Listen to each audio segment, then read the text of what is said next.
include all of them, then we realize that actually that's all of the universities that they have. Really? Is that So, with Five universities. so in a way, it's kind of representative of the it's country. national? It's It's a national case studies, and we also look at their documents, not just interview or survey.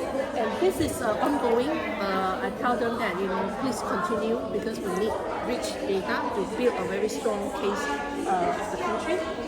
So pretty much the key findings as of this stage, because again data collection is ongoing, data analysis is still ongoing, but at this stage what I kind of like find it like very disturbing in terms of the key finding is, number one, the understanding of gender equality is very different from us. They don't feel comfortable to say that we need a gender equality issue.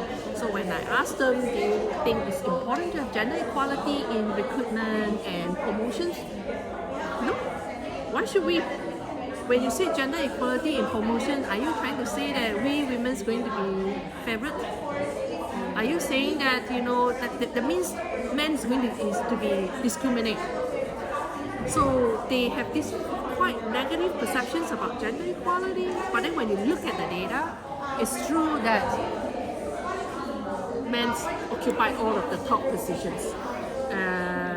So women are all at the teaching assistant, and then is there a level of acceptance of that structural imbalance in terms of power? So I think I don't know whether it's right to say a level of acceptance, because you don't know what you don't know. Yeah. Because when they so I asked them to tell me their experience when you apply for promotions or things, progressions, then they do recognize that being women is very difficult.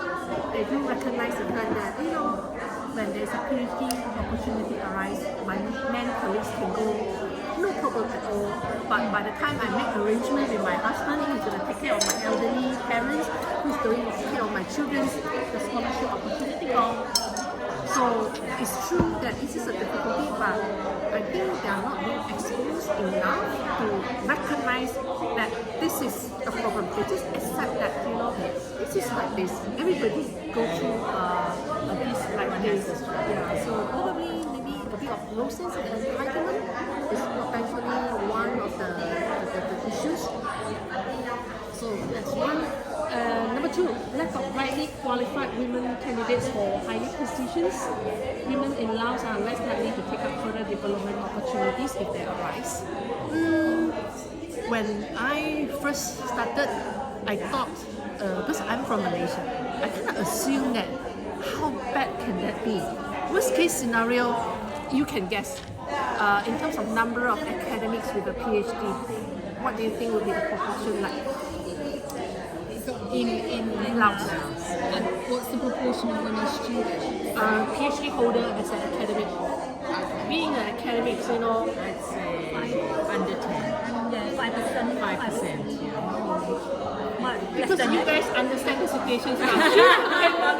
You work on the projects before. I thought it's worst case scenario 50-50 now. 50% has a PhD, 50% don't have. It's much less. Your figures is very similar, very, very close. So very few of them have PhD, men and women. But then when you look at it more carefully, the one with the PhD, majority are men.